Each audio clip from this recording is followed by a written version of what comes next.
एक चीज जो मैं बताना चाहता था, आज यहाँ पर हम सबको जमा करने का मकसद भी एक और ये है कि मुसलमान मस्जिद में जाता है, हमारे हिंदू भाई मंदिर में जाते हैं, कोई गुरुद्वारा में जा रहा है, कोई क्रिश्चियन अपनी जगह पर जा रहे हैं चर्च में, तो उनको वहाँ के बारे में तो सब मालूम रहता है। लेकिन कोई क्रिश्चियन मस्जिद में जाने से पहले थोड़ा हिचकता है, पता नहीं यार क्या रूल्स होंगे यहाँ पर, क्या करना पड़ेगा अंदर के। ऐसे ही मैं अगर जाऊँगा तो मैं मंदिर में घुसने से पहले, हालाँकि मैं अपनी बात नहीं कर रहा हूँ, मैं तो आरटीजीसी हूँ, आर्मी से रिटायर्ड हूँ और पूरी ज़िंदगी मैंने जो है पंडितों के साथ में और फ़ौज में सब मिले-जुले के अंदर हम लोग रहे हैं, तो मेरे लिए वो मायने नहीं रखती। लेकिन एक आम मुस्लिम, वो सोचेगा कि मैं मंदिर में जाऊँ तो पता नहीं मुझे कोई क्या कुछ बोल देगा या वहाँ जाने के बाद कुछ मेरे से कोई कोई रूल्स की खिलाफ-वर्ज़ी हो जाएगी, तो ये एक डर रहता है। आज का कारण ये है कि हम उस चीज़ को खत्म करें, कुछ नहीं है, ये भगवान के घर है सब। आप यहाँ पर आए, श्रद्धा से बैठे, दैट्स ऑल, कोई रूल नहीं है। लोगों के अंदर एक मिसकंसेप्ट ये है कि मुसलमानों के यहाँ पर औरतें मस्जिद में नहीं जाती। मैं आपको एक बात इसको क्लियर करना चाहूंगा, मक्का मदीना सबसे पवित्र जगह है हमारी, वहां तो जाती हैं औरतें। असल बात यह है कि एक चीज मैं आपको बताता हूँ कि हमारी हिंदू बहन मंदिर में जा रही है, उसके लिए वहां पर एक स्टेच्यू है, एक मूर्ति है, श्रद्धा का केंद्र है। गुरुद्वारे में जा रहा है, गुरु ग्रंथ साहब रखा हुआ है, एक श्रद्धा का केंद्र वहां पर है, चर्च में भी है। मस्जिद के अंदर ऐसा कुछ नहीं रहता। ये जो देख रहे हैं आप, ये एक्चुअल कुर्सी है, ये स्पीच करने के लिए पीछे तक लोगों को नजर आए, इससे ज्यादा इसका कोई वैल्यू नहीं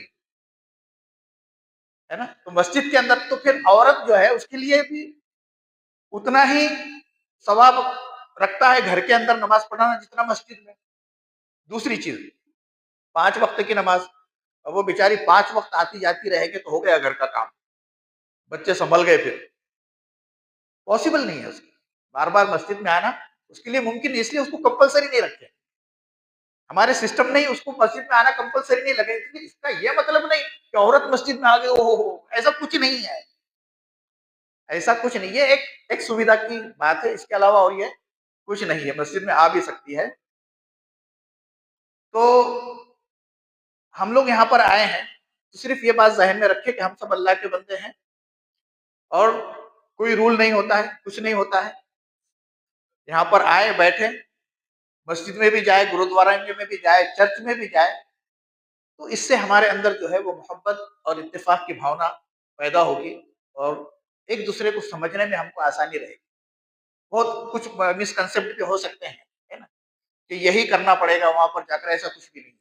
मस्जिद के कुछ अपने ये होते हैं, यहाँ पर जैसे कोई चढ़ावा नहीं होता है या कोई रुपया पैसा जमा करने के लिए कोई दान पात्र नहीं होता है। आओ, अपने रब के सामने सजदा करो, निकलो। हाँ, इतना है कि आने से पहले मुंह हाथ धो लो, है ना, पवित्र होके मस्जिद में आ जाओ, नमाज पढ़ो और जाओ। बाकी फाइनेंशियली यहाँ पर कोई खर्च वैसे होता नहीं है। तो ये आज के इस गैदरिंग का पर्पस ये भी एक है कि हम लोग आने जाने वाले बन जाए। अब मैं हजरत मौलाना सलीम साहब, खतीब व इमाम मस्जिद इनाम सिड़ को भुजबल फॉर्म, उनसे दरखास्त करूंगा कि वो यहाँ पर माइक पर तशरीफ लाए और अपने ख्यालात का इजहार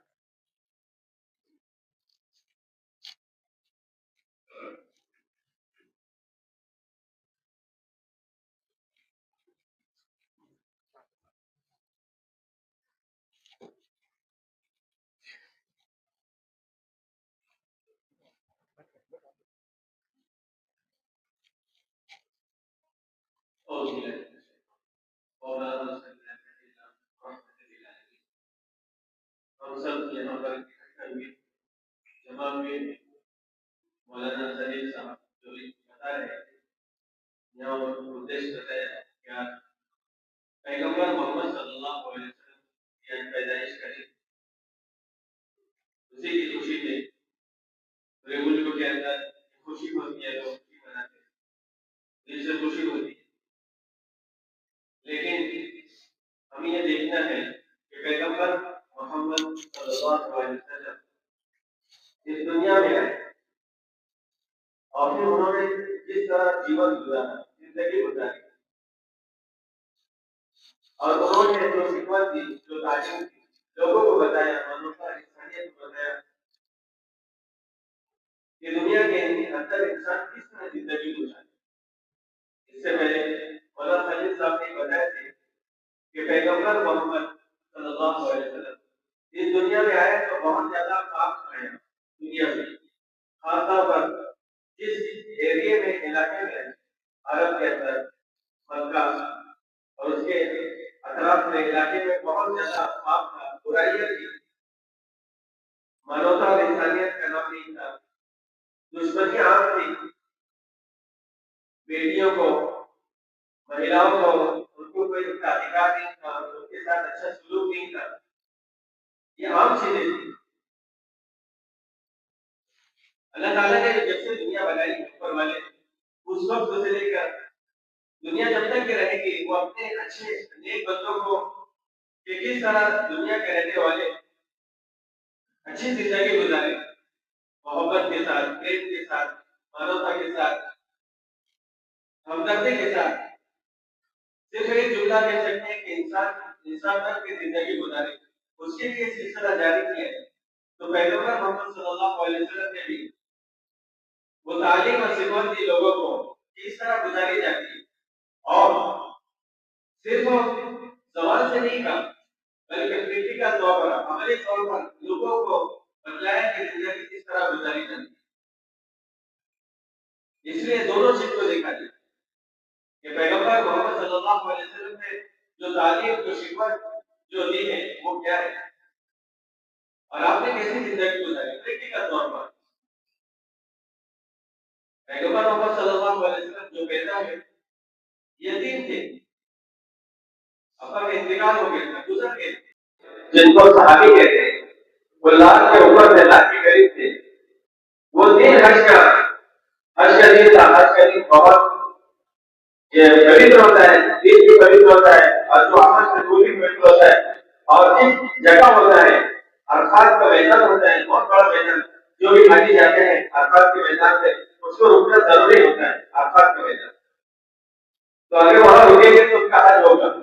तो उस जगह आप लोगों को एक मैसेज दें, वो मैसेज बहुत अहम मैसेज, वो सिर्फ मुसलमानों के लिए, हर एक के लिए, उसके अंदर महिलाओं के लिए आपने एक खास मैसेज दिया, मानवता के लिए एक मैसेज दिया, और ये कहा कि तुम्हारे लिए इस दुनिया के अंदर हर इंसान उसका खून है, उसकी मां है, उसकी इज्जत है, उसका एहतराम, उसका रिस्पेक्ट जरूरी है।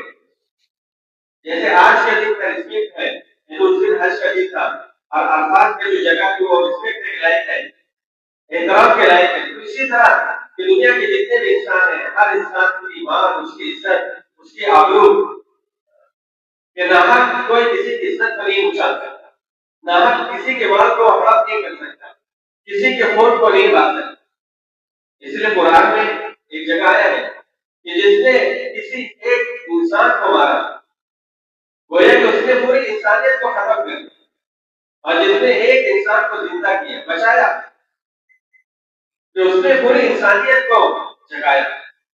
तो ये तो पैगंबर मोहम्मद सल्लल्लाहु अलैहि वसल्लम के उससे हज के दिन इतने लाखों के करीब सहाबा उनके साथी हैं, और उनको कह रहे हैं रंग नस्ल भेदभाव को खत्म करने के लिए कहा कि किसी अरबी को अजमी के ऊपर कोई फजीलत नहीं, कोई वैल्यू नहीं। अरब के लोग बहुत ऊंचे, और अरब के दूसरे गैर अरबी वो रिस्पेक्ट के लायक नहीं। तो ये कहा कि किसी अरबी को अजमी के ऊपर कोई फजीलत नहीं।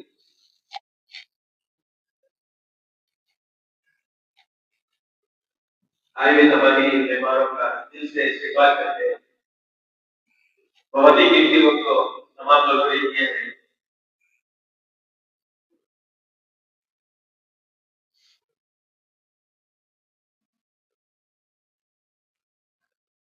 तो पैगंबर मोहम्मद सल्लल्लाहु अलैहि वसल्लम ने उस दिन कहा कि किसी काले को, किसी गोरे का कोई वैल्यू नहीं है, सब खुदा के बंदे हैं, सब इंसान। और महिलाओं के ताल्लुक से, औरतों के ताल्लुक से कहा कि जो औरतें हैं और साथ साथ तुम्हारी जो बीवी है कि तुम उसके साथ नेकी का बर्ताव करो, उसके साथ अच्छा सलूक करो जो तुम्हारी बीवी है। और फरमाया कि सबसे बेहतर इंसान वो है जो अपनी बीवी के साथ अच्छा सलूक करे, और मैं अपनी बीवी के साथ सबसे अच्छा सलूक करने वाला हूँ। पैगंबर मोहम्मद सल्लल्लाहु अलैहि वसल्लम ने अपनी किसी भी बीवी को कभी मारा नहीं, मारने की बात बहुत दूर की, कभी डांटा नहीं। आपका जो सलूक था अपने गुलामों के साथ, अपने बीवी बच्चों के साथ बहुत हमदर्दी के साथ, नरमी के साथ, मोहब्बत के साथ, शफकत वाला था। और आपने अपने मानने वालों को और अपने करीब के लोगों को और क़यामत तक आने वाले इंसानों को यही कहा कि इंसानियत का दर्स दिया, समानता और समता का दर्स दिया, मसावत का दर्स दिया। किसी अरबी को अजमी के ऊपर फजीलत दी, किसी काले को, किसी गोरे को काले के ऊपर कोई वैल्यू दी, सब इंसान है। तो ये चीजें हैं पैगंबर मोहम्मद सल्लल्लाहु अलैहि वसल्लम ने उनकी तारीफ के अंदर हम देखेंगे तो हमें ये मानवता नजर आएगी, इंसानियत नजर आएगी। यानी पैगंबर मोहम्मद सल्लल्लाहु अलैहि वसल्लम ने लोगों के ताल्लुक से कहा कि तुम जमीन वालों पे रहम करो, आसमान वालों पे रहम करें। जो लोगों पे रहम नहीं करता उस पर भी रहम नहीं किया जाएगा। और कहा कि बेहतरीन लोग वो है, बेहतरीन इंसान वो है जो दूसरे इंसानों को फायदा पहुंचाए। यानी इंसान का लफ्ज है, ऐसा नहीं कि मुसलमान मुसलमान को फायदा पहुंचाए। इंसान है तमाम इंसानियत को बगैर किसी भेदभाव के आज हमारा यहाँ जुड़ना है, ये बहुत बेहतरीन चीज है। यहाँ अलग अलग धर्म के लोग सब रहते हैं और हमारा ताल्लुक सिर्फ एक यही है, हमारी ओळख एक ही है कि हम सब इंसान हैं। ऊपर वाले ने हमको इंसान बनाया। तो ये इंसानियत हर धर्म के अंदर कोई भी मतलब कोई भी धर्म नफरत नहीं सिखाता कि इंसान को दूसरे इंसान से नफरत करना चाहिए। हर मजहब में यही चीज है कि दूसरे से प्यार, प्रेम, मोहब्बत और हमदर्दी होनी चाहिए। ये चीजें सिफात हर मजहब के लिए प्यारे पैगंबर मोहम्मद सल्लल्लाहु अलैहि वसल्लम ने भी इंसानों को यही सिफात दी, यही तालीम दी। यहाँ तक कि कहा उसके लिए बददुआ के बुरा कहा कि हलाक हो जाए, बर्बाद हो जाए वो इंसान कि जिसके दिल में अल्लाह ने, ऊपर वाले ने उसके दिल के अंदर हमदर्दी और रहमत न रखी। इंसान है, इंसान के दिल में, इंसान के जिस्म में दिल हो जाए, दिल के अंदर क्या होता है? हमदर्दी होती है। अगर इंसान के जिस्म में हमदर्दी ना हो, दिल में हमदर्दी ना हो, इंसानियत ना हो, तो वो इंसान ही नहीं हो सकता। और ये फितरी चीज है, हर इंसान के अंदर चाहे वो जिस धर्म का हो। हमारे वकील साहब अभी मेरे साथ आए, वो बता रहे थे और हमारे मुल्क में ये हमदर्दी बहुत ज्यादा है, बहुत ज्यादा है हमदर्दी, बहुत ज्यादा इंसानियत है। कि मैं गाड़ी चला रहा था, गिर गया तो 4 लोग भागते गए उसकी मदद के लिए।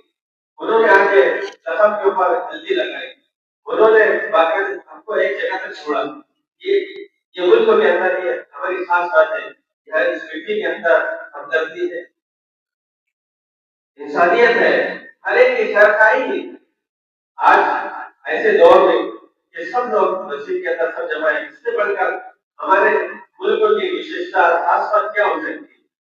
हमारे आमतौर पर हम बहुत सारे प्रोग्राम होते रहते हैं, तो हमें क्रिश्चियन कम्युनिटी के फादर है, बहुत बड़े फादर है, अभी भी जिंदा है। एक प्रोग्राम में कहने लगे कि हमारा मुल्क जो है मुल्क भारत, इसकी खास बात यह है कि इस मुल्क के अंदर अलग अलग धर्म के लोग रहते हैं। और खास बात यह है कि इस अलग अलग धर्म के लोग मिलकर सब मिलकर रहते हैं। ये दूसरे मुल्क के अंदर ये बात नहीं।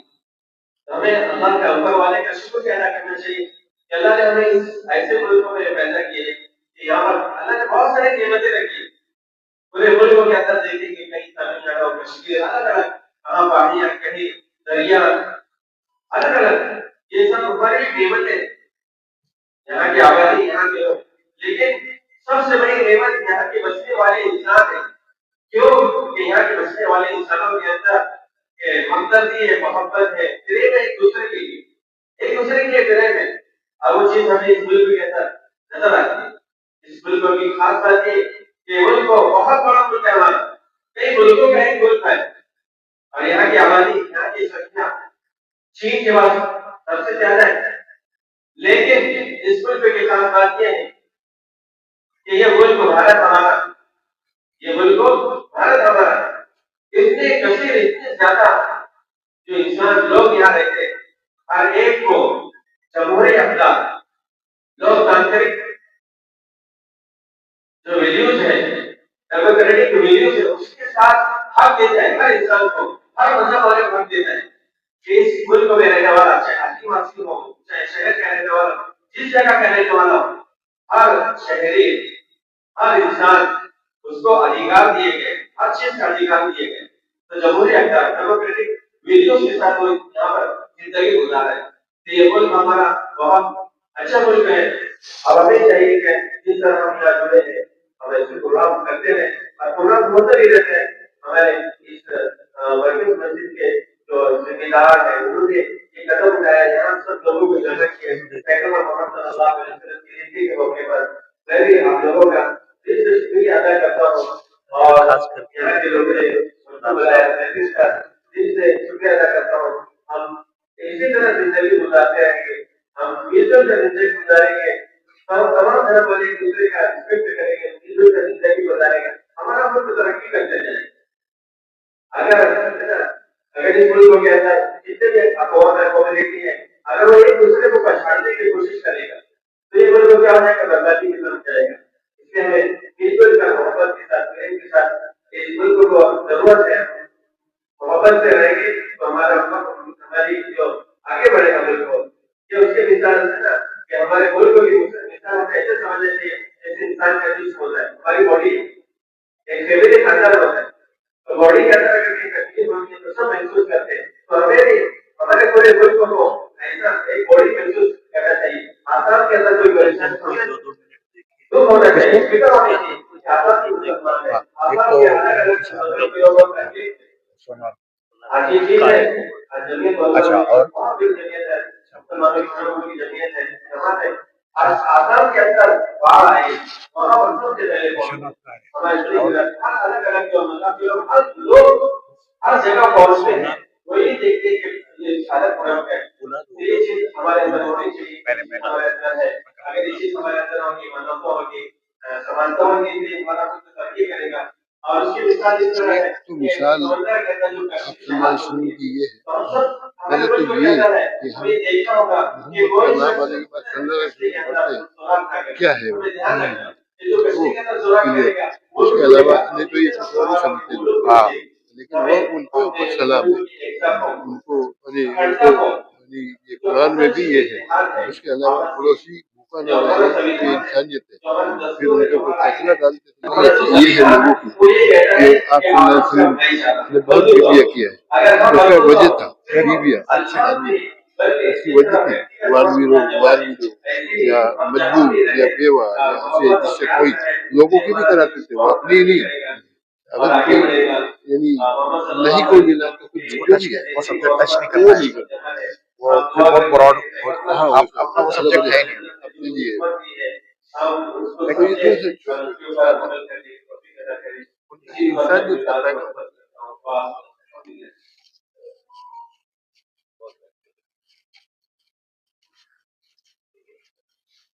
धन्यवाद मौलाना।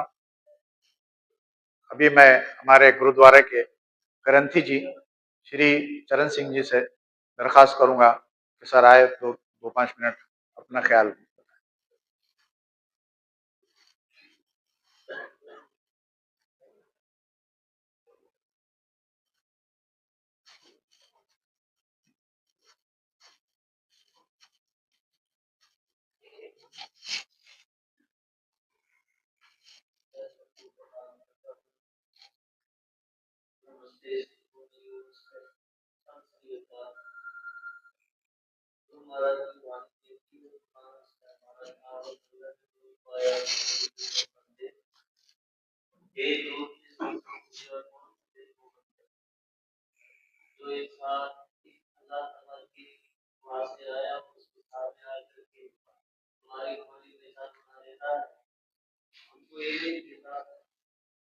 हमारा धर्म ये सिखाता है कि हम एक दूसरे से नफरत करें।